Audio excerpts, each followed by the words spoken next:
So we are live. First, we have to analyze what India is doing in Bombay. Virat Kohli takes off for that run. For what? You say anything against Virat Kohli, 1 million people will come and start trolling you. That was poor, pathetic, rubbish, absolute madness. You'd call a brain fade, that is a brain fade. An exact example of a brain fade with 2 minutes of the day, your best batter, supposedly the most experienced, absolutely mad call from where? The day was India's. Jaiswal plays that shot.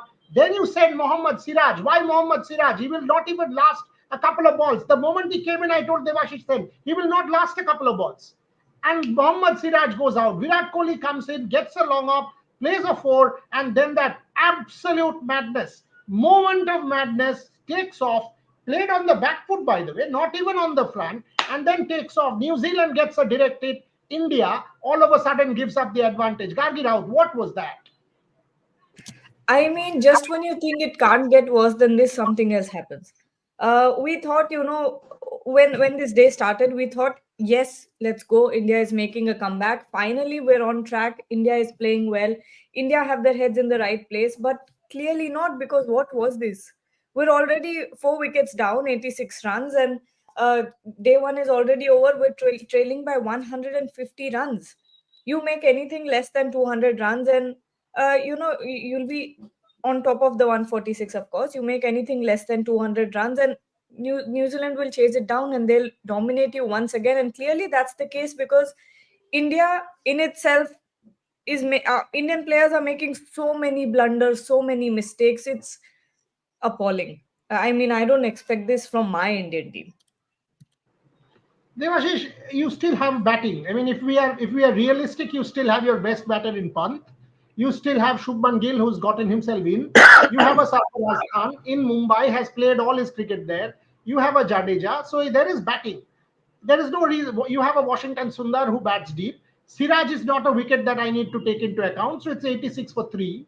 But the Virat Kohli moment before I go to Shomik, it is, this is either overconfidence. I don't know what it is, but Virat Kohli should understand that the team is 2-0 down. You are playing a test match, which is you are trying to avoid a whitewash. Yashasvi has just gotten out. You are the senior most batter. For how long will Virat Kohli not be accountable? This is one man who is beyond everything. He's the touch me not plant of Indian cricket. You say anything against him and the whole world will be up in arms. I mean, come on, boss. Take some accountability there with that running. Take some accountability. How do you explain that run, Devashish said? And what it does is that it puts the team under pressure now. It puts the team under pressure. Had India been one down or two down, they would have taken it. Obviously, they would felt confident because the conditions is deteriorating. Means we saw 14 wickets falling on day one, and it's only going to get worse as the day as the match progresses. So and it unnecessarily puts immense pressure on that middle order. Obviously, as you rightly said, India do have batters, but then there was no need for that run. Means why would you? It is Test cricket. It is not one-day cricket or T20 cricket. All you had to do is to spray, and it was merely 3 or 4 minutes remaining for the day to be called off. First display, and it was total harakiri. And as you rightly said, means obviously there has to be a bit of commitment, and it has been a huge letdown from Virat. Shomik, how do you explain this here? I mean, I really can't get my head around this. I mean, and the moment he started running, Devashish and I were together, and I was screaming, and no, no, no, no. I mean, what is he thinking? What is he thinking? What is the logic? I'm trying to understand what his mindset in. He's Virat Kohli, for God's sake. It's not as if he has to go to the other end. He's not the. I mean, he's Virat Kohli. He can bat at any time. He's not trying to. It's not the last ball of the over. He's not protecting anyone. He's not scared of anyone. Why would you do that? So Virat Kohli needs to understand that, like you have said, Virat Kohli needs to understand that India 2-0 down and vital WTC points are at stake in this test match. Virat also needs to understand that he's 36. He's no longer 30 or 28 or 30. I mean, he's still very, very, very fit. But those split seconds. I mean, when you are 36, you cannot run like a 28-year-old. So Virat Kohli, and he played the shot of his back foot. It was purely misjudgment. I maybe I think uncertainty has crept in this Indian batting lineup, including Virat Kohli, Rohit Sharma, everybody. They are not sure about where to get from their next run, and that's why they are committing to such harakiri. And not only Virat Kohli, I couldn't understand the logic behind sending a night watchman. I mean, on a pitch where top order batters have been struggling, the ball is turning, jumping, and chasing 150 in the fourth innings would be would be a hell of a task. Why are you sending a night watchman? If it is difficult for a proper batsman, if it is difficult for a top order batsman, it would be doubly difficult, triply difficult for a tail ender.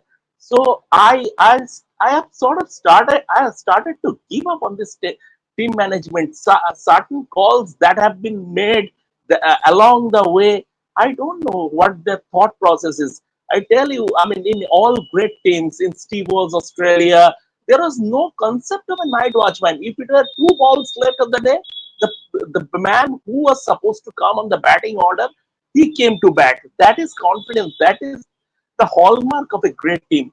This team is psychologically, mentally jittery. That's it. I think Ishan Shane also joins us. He was sort of those videos have people walking out of the Wankhede. Ishan, if you can hear me, I don't know if you can. I'm sure you were there. He was there at the Wankhede. He's watched the game. Ishan, do you have any explanation of that Virat Kohli shot? Boreda, yes. Can you hear me?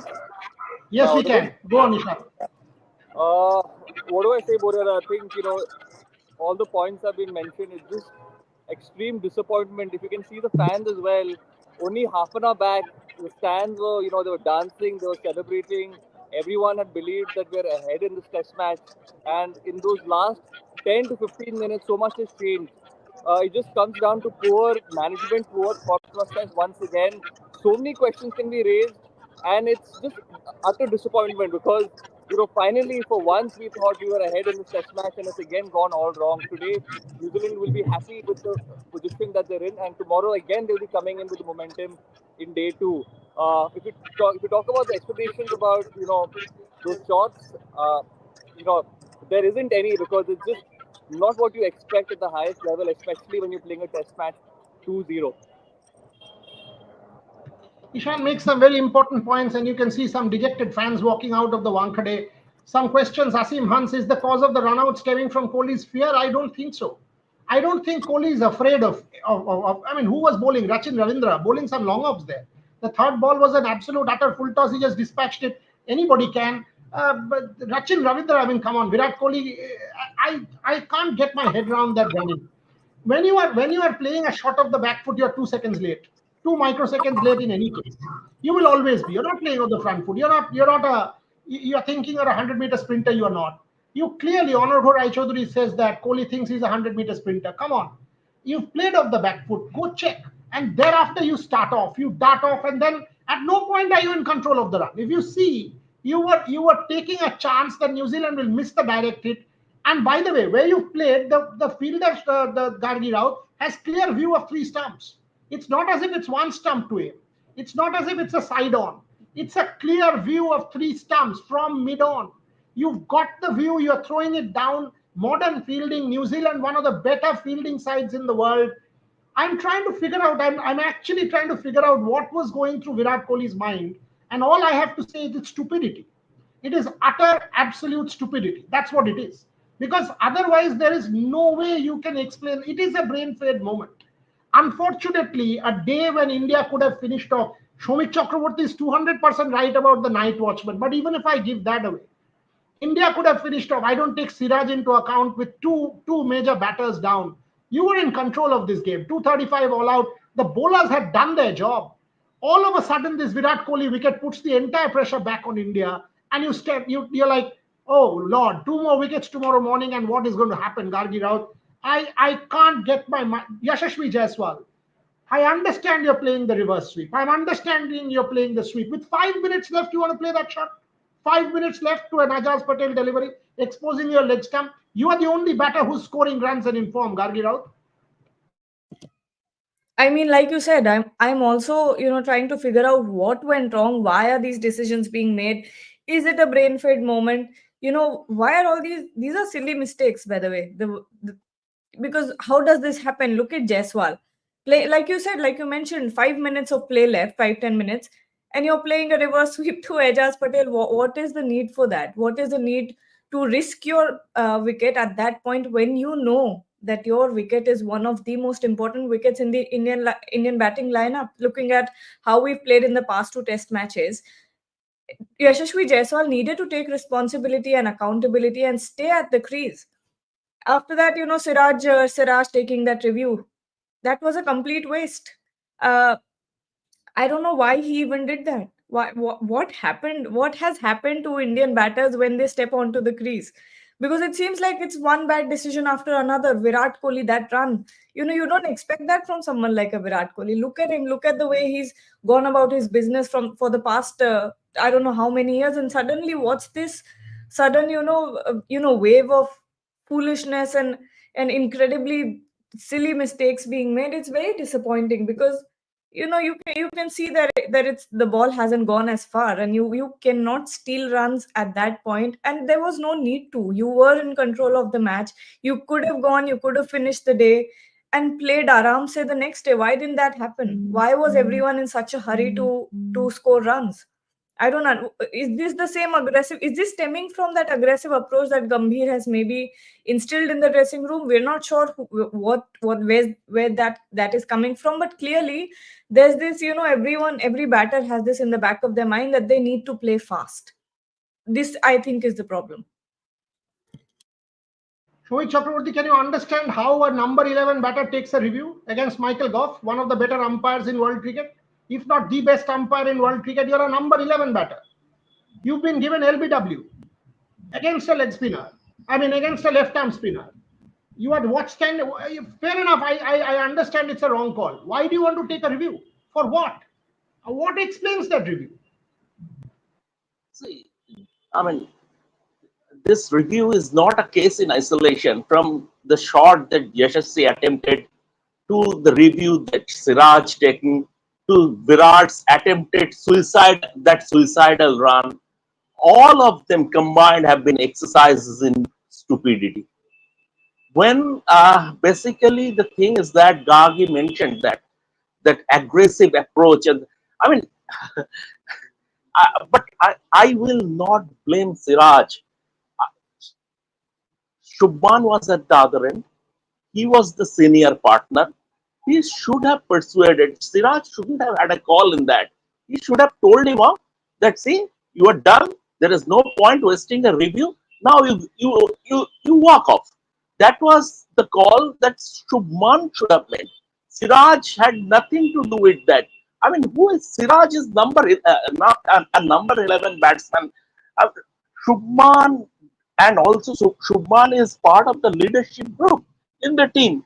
Shubman was not up to the mark as far as advising Siraj, as far as taking the right call. He should have sent Siraj on his way. Simple, but it didn't happen. So everything, it looks like the entire thing is muddled in this Indian team at the moment.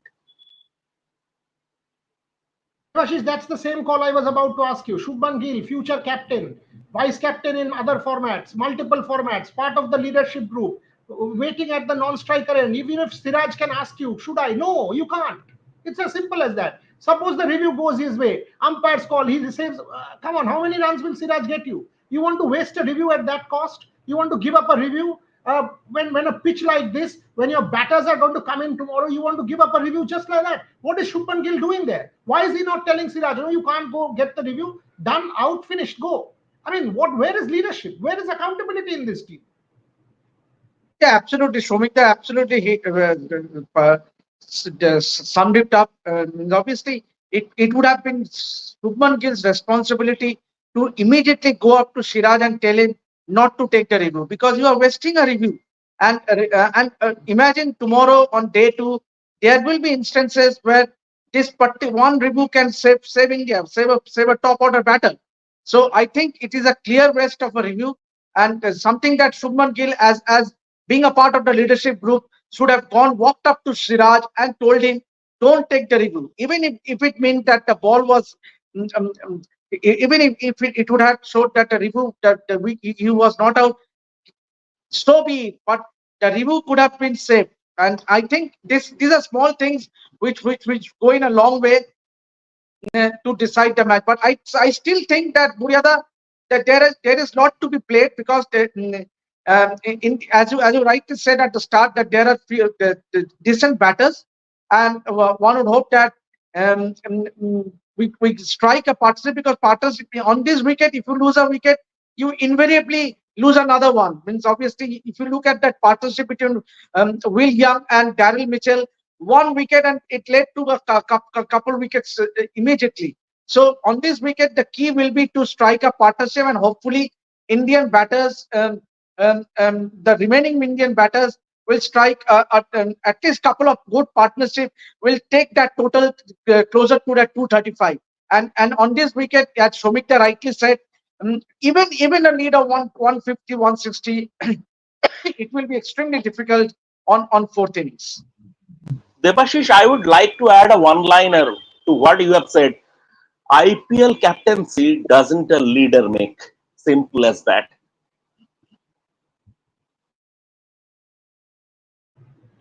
I'm tired. I'm absolutely tired of some of these guys. I mean, if Virat Kohli was involved in that run out with Rishabh Pant in the last Test match. Yes, it was Rishabh Pant's call, but Virat Kohli was out there in the middle, and I'm sure understands how important that moment was from India's standpoint, given the context of the game. Had Rishabh Pant been there for an hour and a half, India could have been there in that game. That's how significant that run out was when Rishabh Pant was out there. Yashasvi Jaiswal had played a reasonably good counter-attacking knock. Had Rishabh Pant been out there and that run out not happened, who knows what could have happened. So it is not as if Virat Kohli did not experience that. He did. He was the one who was there at the non-striker end. Here, he takes that onus on him and starts running. I mean, every time I think of what he did, this is where, Shomik, you remember in the 1980s, we dropped Gavaskar dropped Kapil Dev for one stupid shot. This is one of those things.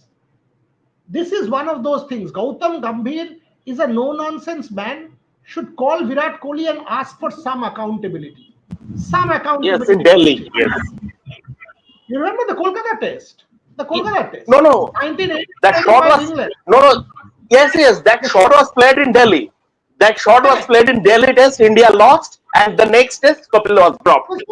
Yes, Kapil was dropped because and there was so much hue and cry because there are no Kapil, no test, this, that.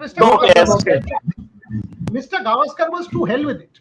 There has to be accountability. Gautam Gambhir, we are continuously told no nonsense, this, that, whatnot. Where is the accountability of Virat Kohli? Last test match, there was a run out. This test match, he does this. I mean, what is where does this even fit in? When a team is 2-0 down, you are staring at a whitewash. You are staring at a whitewash, which will be one of the worst defeats of all time in Indian cricket history. All of a sudden, you're 86 for 4. You've put pressure. Rishabh Pant had to come in. Siraj sent. I mean, I can understand that it was a night watchman. You want a night watchman? I would have understood somebody like a Washington Sundar, who's a fair batter, or Kuldeep Yadav. Akashdeep is again one of those fellows, hit and miss. A Kuldeep Yadav who has a kind of a dogged defense.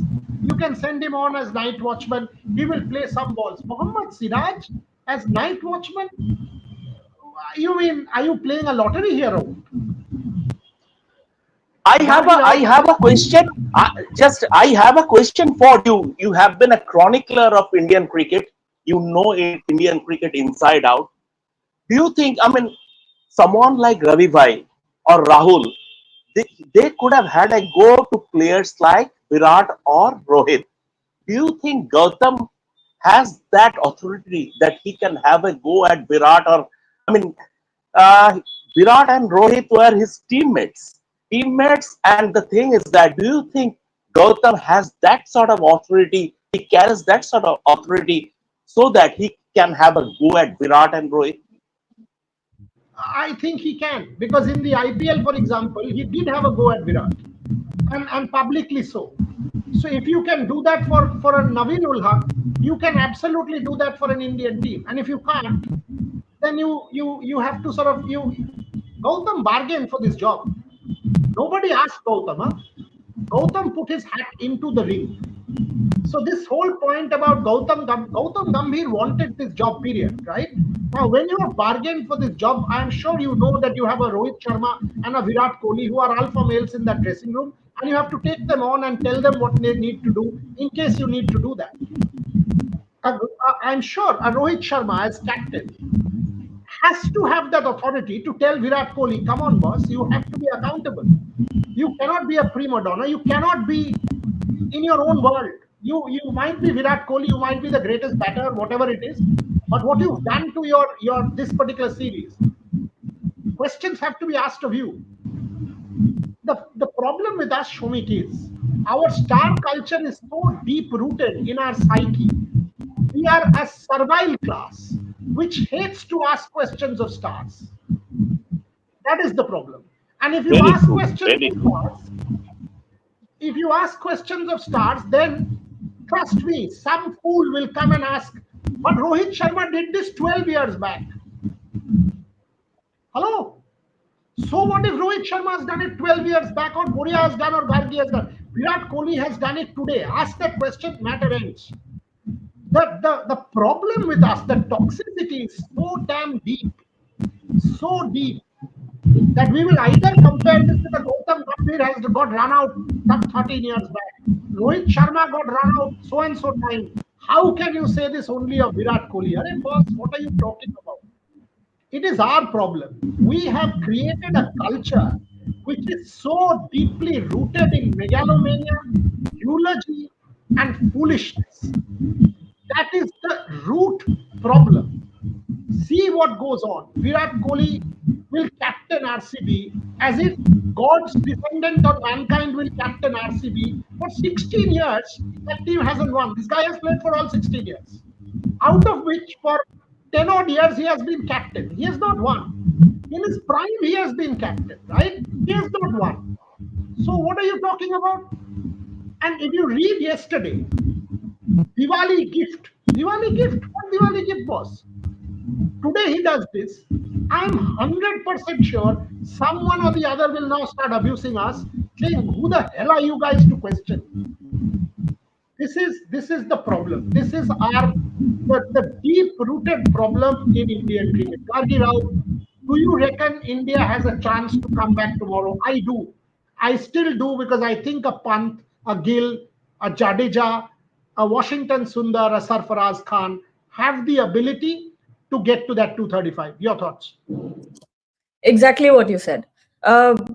We're 4 wickets down, but like you said, Mohammad Siraj, we can't really count, because anyway, he wouldn't have lasted any more than a few deliveries. So we have to be positive at this point. So does the team, because this is the time to take control of the situation. Clearly, you've made some mistakes, but tomorrow will be a fresh day, and you've got to come back and take stock of what has happened. You've lost three incredibly important wickets, but now you have to make every single wicket that comes after this absolutely worthwhile. Every innings, every partnership has to be very has to be built on very strong foundation, and they have to make sure that they put a lot of runs on the scoreboard.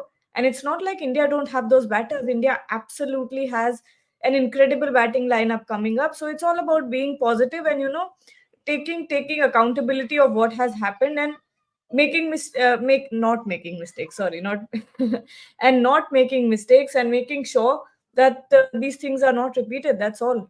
I am 100% positive that India can still make a comeback, because not a lot of runs for New Zealand so far. So it's fine. We can come back from this. Praneeth makes a point there, and an important point, that Rahul was also teammate of Rohit and Virat Gautam also played most of his cricket till 2012 when Rahul retired. So Rahul has also played with Rohit and Virat. If Rahul can, Gautam can. Show me, good point there. Good point there. But irrespective of that, the fact of the matter is Gautam, if he can do it at IPL level and can take a stand, he was taking a stand. Good, right? That's a different matter. I'm not judging Gautam Gambhir or Virat Kohli. But if you could take a stand, then you take a stand as coach of India and tell him out. You know, and by the way, for any East Bengal fan, they've won. East Bengal has won, and that's a massive turnaround in the history of East Bengal. The fact that they've won, it's a big moment. It's a big moment. Shomit Chakraborty, your thoughts on can India make a turnaround tomorrow? They will have to make a turnaround. If they can't make a turnaround, they will suffer a home series whitewash. They will have to play for pride. They will, apart from WTC points, they will have to play for pride. India suffering a home whitewash is a rarity. Last time it happened, it was in 1999, 2000, and that was the season of upheaval. Sachin Tendulkar would soon relinquish captaincy. Saurabh will take over. That was the period of upheaval in Indian cricket.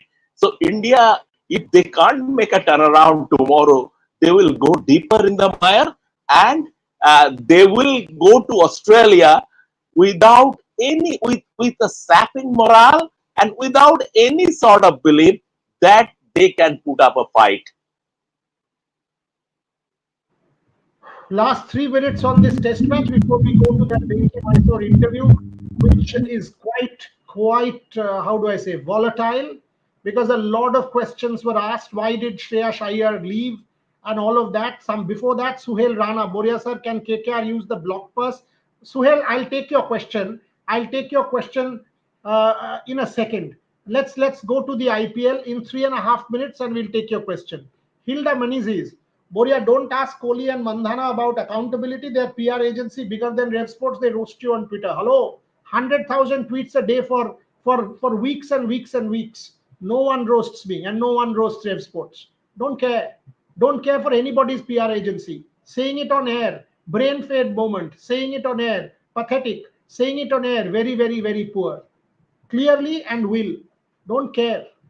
If the team plays well, we'll say that. If the team plays badly and takes such calls, we will say that. That's our job. Who roasts what trolls? They're like, come on. Trolls are like toilet paper. Flush them off. That's what they are. Never have cared about trolls. In the name of intent, we are throwing away wickets. Desperate runouts, irresponsible shots. Devashish, Asim, Hans, how is intent going to be? What is intent? That run was intent. What is the definition of intent?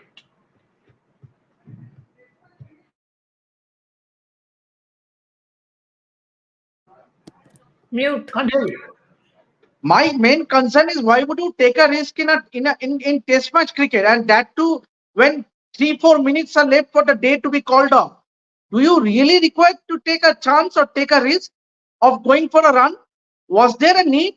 Was there a need when a set batsman got out playing a reverse sweep? When your night watchman gets out, means was it called for? Means it's unnecessarily puts that pressure back to the team. Means just imagine, means had India gone into the day with just 2 wickets down, they would have felt so confident. Means obviously, I'm not saying that India cannot bounce back from this situation, but definitely it does affect that dressing room. But then obviously concerning signs, and when you talk about Test cricket, it is not about intent, but it is about partnership. It is about staying in the middle. It is about, as you time and again say, it is about looking ugly and scoring runs. You need to put a price tag on your batting, and that is what test match cricket is all about, is to withstand the pressure, withstand the challenging circumstances, and come out successfully. And that is what is all about. And Virat Kohli has time and again proved it. That is why he is regarded as one of the top batters in the world. But definitely today's run out was totally uncalled for, and it was definitely a friend moment.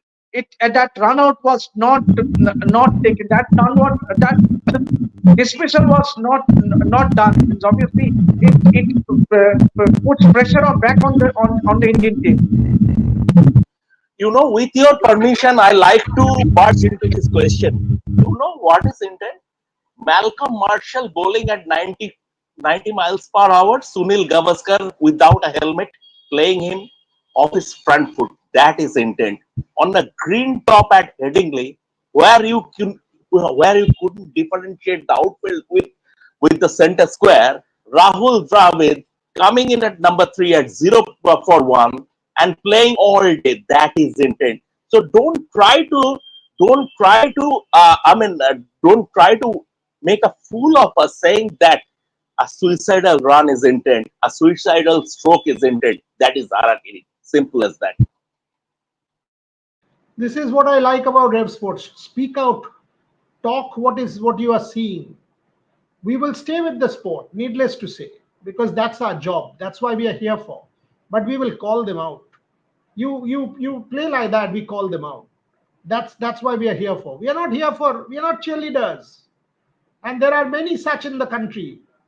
All these digital platforms, you have many cheerleaders who will pose with Indian cricketers for photos, who will go and do all kinds of nonsense out there.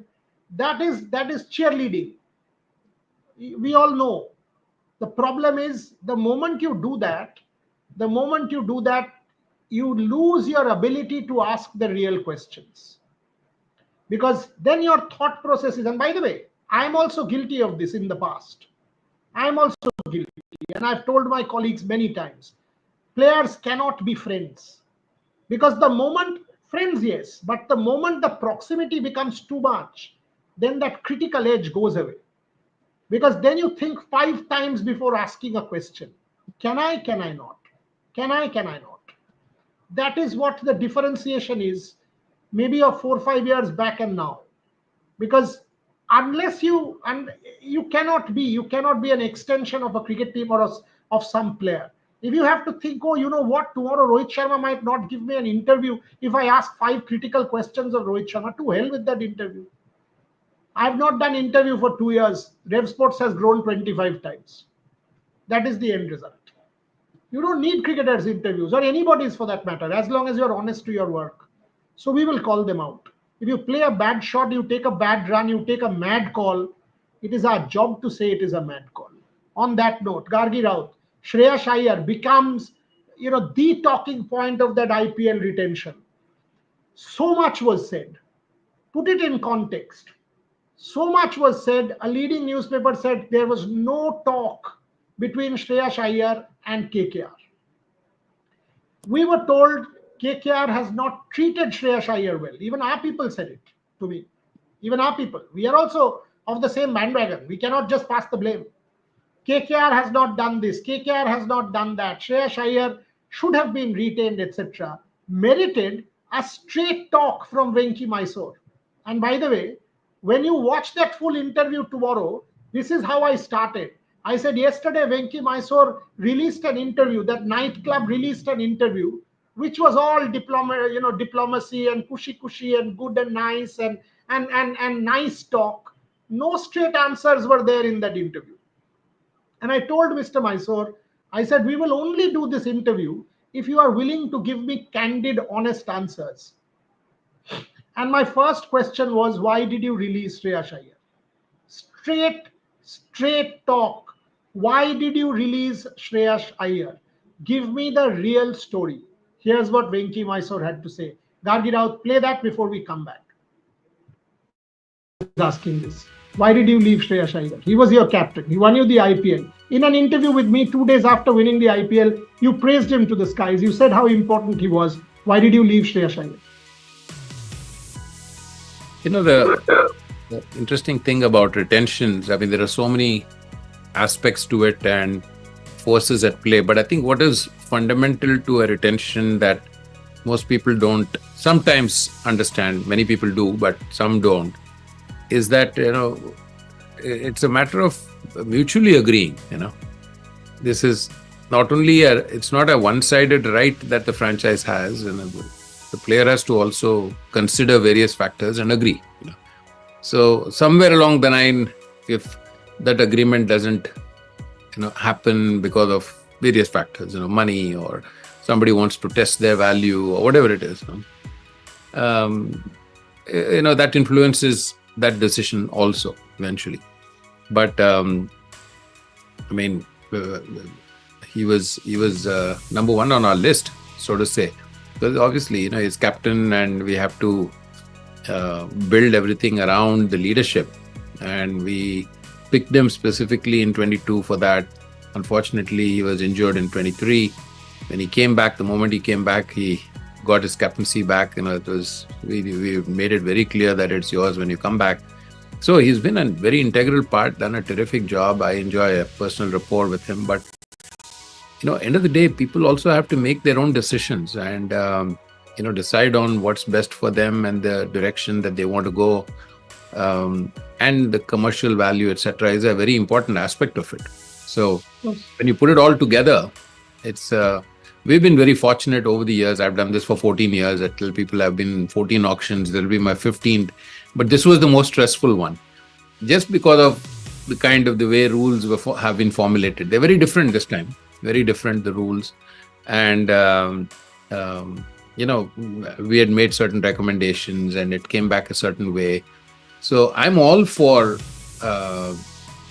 players wanting to determine what the right market value is, and nobody knows what it is, but only when they go into the auction. The auction is a fantastic marketplace where 10 franchises who all have their own priorities. They have a certain amount of purse, which is all equal, where you start off on equal terms, and then you go in there, and then in that process, the player's value gets determined. So I'm all for that, and I think that's how it should be. So, it's all of these are factors that come into making one decision, and in this case, it so happened that he felt it was the best, and we are always supportive of whatever the players want. That go and test yourself in the auction as far as what the value is, and that's kind of how it played out. There was a follow-up question. I must put it on record. Watch the interview tomorrow. That were you in touch? And he actually said regular. He used the word comical. He said media reports which said we were ignoring Shreyas Iyer are comical. He said Shreyas Iyer was our leader. Shreyas Iyer was our number one retention. Number one retention for KKR was Shreyas Iyer. That is what Venky Mysore kept saying. Shomik Chakraborty, from what you just heard, clearly a very disturbed Venky Mysore answering that. And this is absolutely, I would say this is very, very poor from Shreyas Iyer. In 2022, he was brought to the KKR fold. In 2023, when Shreyas said he will skip the IPL to undergo a back surgery because he wants to play the World Cup, KKR management stood by him. What Venky Mysore said, it's clear. Two very, very important words. That is money. Another is testing one's value. Loyalty no longer has any place in sport, it seems.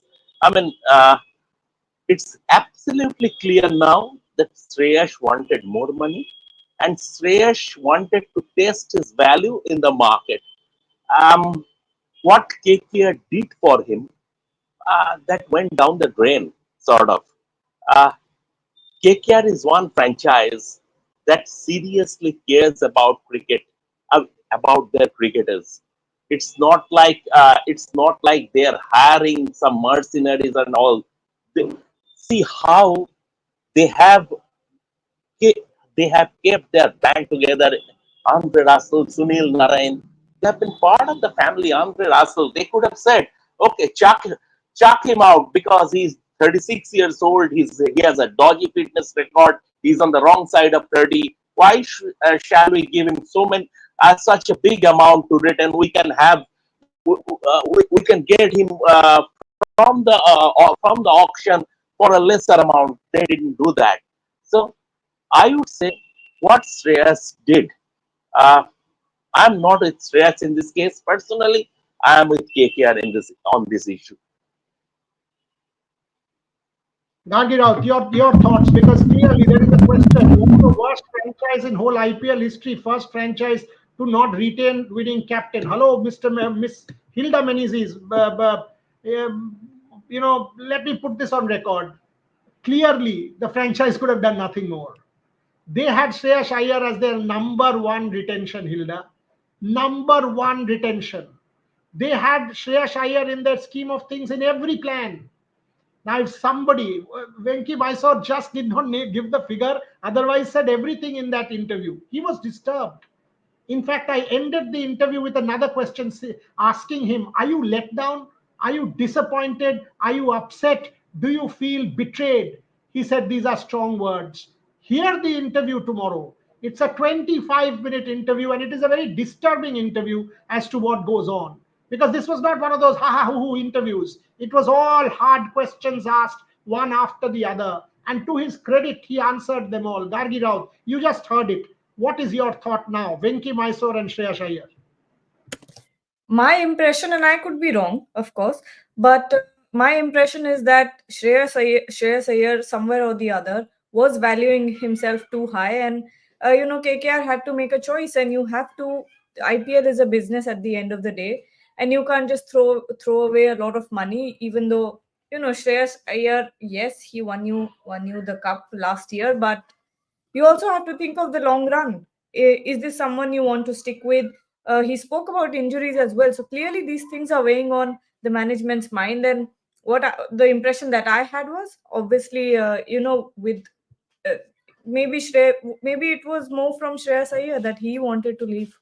And Venky, I thought it was entirely from Shreyas Iyer. He wanted to leave. The entirety was Shreyas Iyer, not KKR. Can we have the bite once more? I want both Devashan and all of you actually to come in. Play that bite once more, please.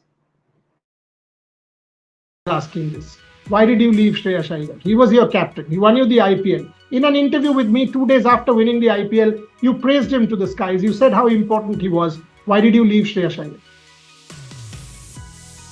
The interesting thing about retentions, I mean, there are so many aspects to it and forces at play. But I think what is fundamental to a retention that most people don't sometimes understand, many people do, but some don't, is that, it's a matter of mutually agreeing, This is not only it's not a one-sided right that the franchise has, the player has to also consider various factors and agree. So somewhere along the line, if that agreement doesn't, happen because of various factors, money, or somebody wants to test their value or whatever it is, that influences that decision also eventually. But he was number one on our list, so to say. Because obviously, he's captain, and we have to build everything around the leadership. And we picked him specifically in 22 for that. Unfortunately, he was injured in 23. When he came back, the moment he came back, he got his captaincy back. It was we made it very clear that it's yours when you come back. So he's been a very integral part, done a terrific job. I enjoy a personal rapport with him. But end of the day, people also have to make their own decisions and, decide on what's best for them and the direction that they want to go. And the commercial value, etc., is a very important aspect of it. So when you put it all together, it's we've been very fortunate over the years. I've done this for 14 years. I tell people I've been in 14 auctions. There'll be my 15th. But this was the most stressful one. Just because of the way rules have been formulated. They're very different this time. Very different, the rules. And, we had made certain recommendations and it came back a certain way. So I'm all for players wanting to determine what the right market value is, and nobody knows what it is, but only when they go into the auction. The auction is a fantastic marketplace where 10 franchises who all have their own priorities. They have a certain amount of purse, which is all equal. When you start off on equal terms, and then you go in there, and then in that process, the player's value gets determined. So I'm all for that, and I think that's how it should be. So, it's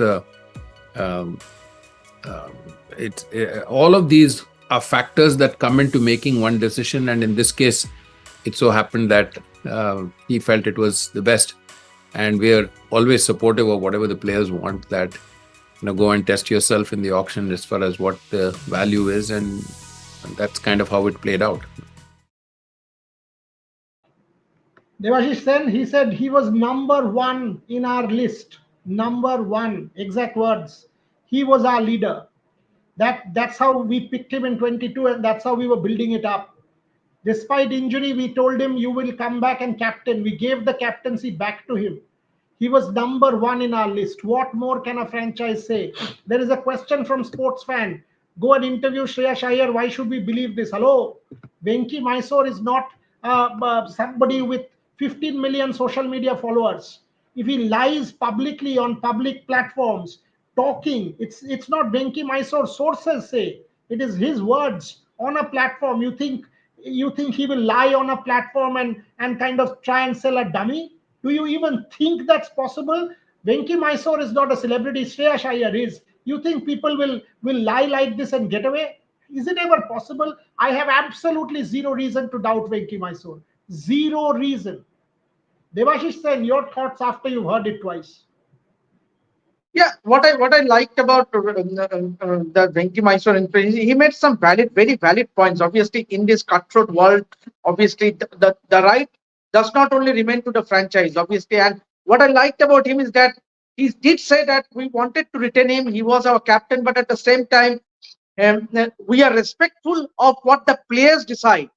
If they want to try themselves in the marketplace, so be it. So we were very determined to retain him at the first place, and wanted him to be the captain, which was the case when he was injured. He missed out in 2022-23 season, but immediately he was drafted in as the captain. He did well for the franchise, leading them to the title. But then at the same time, we need to be respectful of the players' decision, because in this cutthroat world, means obviously the players also have their right to try them, and what better place than the marketplace to be in the auction, obviously. And yes, Venky Mysore will feel let down, because KKR definitely, as much as they would have liked to retain Sunil Narine, Andre Russell, or Rinku Singh, they would have loved to retain Shreyas Iyer as well.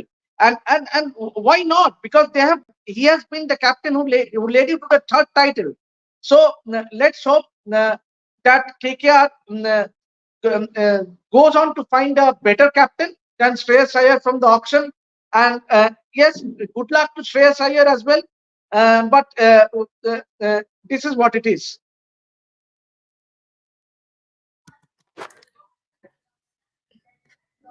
You're on mute. Sengupta, super chat. KKR needs to find a captain. Only batter Shreyas Iyer in T20 is replaceable. Not worth spending 20 crores. Is he better than Klaasen in T20 to ask for 20 plus crores? Opinion. Shomadri, it's an opinion of yours.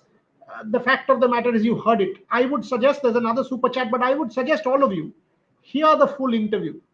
This was just 1.5 minute clip out of a 3-minute interview. Hear it tomorrow. I've asked all. I even asked about the Andre Russell question, saying even we said that KKR, we were hearing that you were about to release Andre Russell. Even we said it. And it's always good to put your hand up. If you said something, put your hand up and say, we said it. And we said it based on a lot of sources. What was the real reason? Why was this coming out? Why was this coming out about Andre Russell? What was the real story? Why did they pay maximum money to Rinku Singh? Why did KKR pay more money to Rinku Singh than an Andre Russell or even a Sunil Narine? What was the reason? From 55 lakhs to 13 crores, what was the reason? I've asked him every possible question. Who is the next leadership group? Have they identified a fielding coach? Have they identified a head coach? Rather a bento kind of person. What is the story? A fielding coach replacing Ryan Tendesh-Carter. So hear the interview, because like today's interview with Nicholas Puran, watch that interview on the Rev Sports platform with Shashwat Goenka and Nicholas Puran. These are candid interviews where we are actually going deep with players, not cushy, nice, hello, great, done, job done. That is not our ambition to do interviews. And we have also evolved, and that's why maybe it's good to take a distance from some of these cricketers. Trust me, I was also part of this Jing Bang 2010s. Some of these guys were my friends. A lot of them were my friends. We get mired. Our judgment gets colored. As journalists, our judgment. Then you think, show me, can you really speak about Rohit and Kohli and X or Y with that same kind of critical edge? Maybe not. Maybe not, because oh, will he give me an interview? What will he think if he calls me and says, I now tell all my people, you will do your job with incredible amount of ethics and integrity, and that's it. No cricketer is paying your bills. No cricketer has the right to come and say anything. Do you have the right to go and say how he or she will bat or bowl or field? No, right? So how can anyone come and tell you how you will do your journalism? Be ethical, be objective, be rational, not sensationalist. There are jokers out there in the market, and we all know who they are, who mimic cricketers, who try and act in different ways. It's disgusting. I don't even regard them as journalists.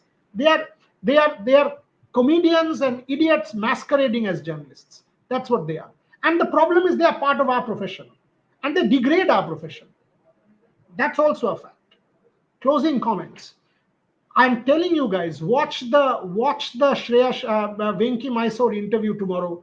If you want to follow the IPL and the retentions and business and what exactly happened with KKR, this is an interview cannot miss. 11:30 tomorrow, 11:30 a.m. tomorrow during the lunch break of the Test match. We will put it out. Closing comments. I will start with Gargi Rao. Gargi Rao, Test match 1, Venky Mysore interview number 2. It's quite disturbing, this whole sequence, right? Test match and this one. Your thoughts? Well, Test match, I think we've spoken as much as we could. But what about bullying Riddhiman Saha? What ethics was there? 1 second, Ritobroto Roy. For God's sake, why don't you go and read Band? Bullying Riddhiman Saha, that guy is a pack of liars. Pack of lies. One lie after another. And it is absolutely exposed in my book. Why don't you, for a change, request that fellow, if he has some ethics, to come and apologize to my family and me? Because he paraded a series of lies to meet his own ends, for his own selfish needs, because at that point in time, he could have lost a central contract with the board and he was already dropped. So there was no question of bullying. If anything I've done is help that guy. And in return, he paraded one lie after another, one mistake after another to try and frame. So that is the truth. Don't even come and tell me this ever. Go read the book Band. It is all out there. So you know what? My realization is basis of what I've gone through. So I know what I'm talking about. I'm okay with 100,000 people trolling me. Because if you can stand and withstand that bullet, you have the courage to speak out, which is what we've done, Ritobroto Roy. Go read the book. You asked me the question, we answered straight up. Yes, Gargi Rao. Yeah. So with the Test match, I think we've spoken as much as we could have about it, but still, it's difficult to wrap your head around. Sorry, the kids are very loud, still celebrating Diwali. Yes, so, it's still very difficult to wrap your head around what really happened today, because from a leading position to now where we are, this is not something, a transition that I expected to see from the team today. But anyway, we have to be hopeful. It's cricket, anything can happen. India can definitely win the match from here on. When it comes to, obviously, the Venky Mysore interview, the little clip that we've seen, I think that's enough to give us an introduction into what is going to come from the interview. Is going to be, I think, a banger. And when it comes to the Shreyas Iyer situation, well, it's IPL has become ruthless. IPL has become ruthless because no one values loyalty anymore, not even people themselves. But you'd think that the way that KKR treated Shreyas Iyer, since Venky Mysore said that even when he was injured, his captaincy was guaranteed when he come back. It doesn't happen all the time. But now what's happened has happened. It's a sad story, but at the same time, you can hope that KKR gets a much better captain and a much better batter as well. There are people in the auction, so let's see what happens. Quite Shomik interesting. Chakraborty, Gautam Gambhir tells us in the press conference yesterday, Test cricket is about defense. We get one batter who's in form getting out to a reverse sweep with the leg stump exposed. We get one batter who is night watchman sent, who has the turning ball. You don't even expect anything of him. And then you get your best batter do harakiri, which is anything but defense. All you needed was dogged defense for 3 balls and the day would have ended. The coach comes and says Test cricket is about defense. The next day you get this from your batters. Shomik Chakraborty. Unfortunately, yes, and that's the way it is. They can they cannot trust their defense. You can talk a lot. Gautam Gambhir is from a generation of cricketers that put.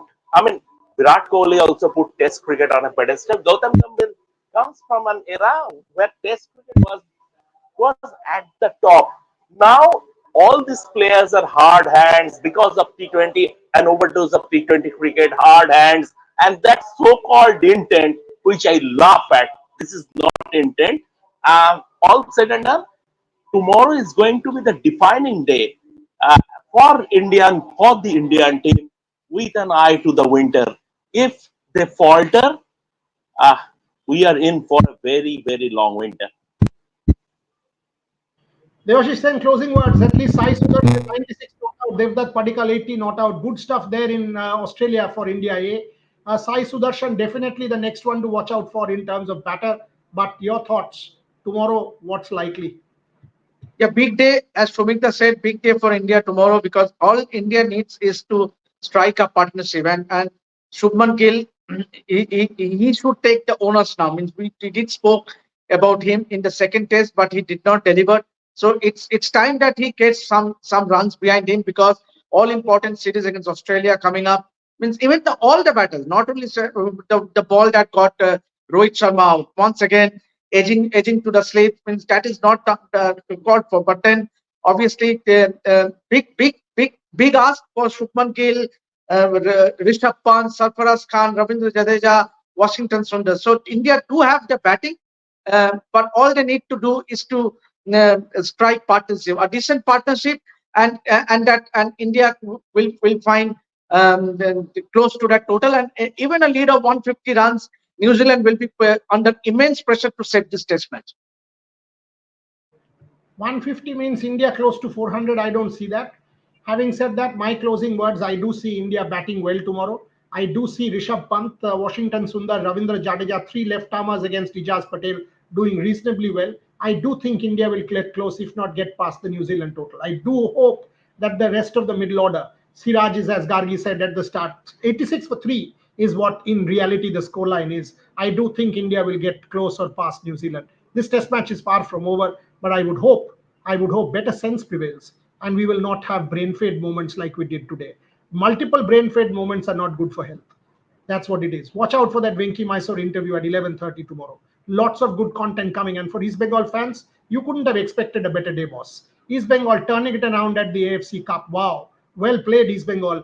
2-0 up, then 2-2, and then coming back to win this one. This is excellent from East Bengal. Delighted. Now you will play Mohammedan in the ISL with this renewed confidence. So beating Boshundhara Kings, beating today, winning today, East Bengal has turned the corner, which is great for Kolkata football. On that note, wishing everybody a happy Diwali again. Gargi Raut, Shomik Chakraborty, Devashish Sen, everyone watching. Thank you very much.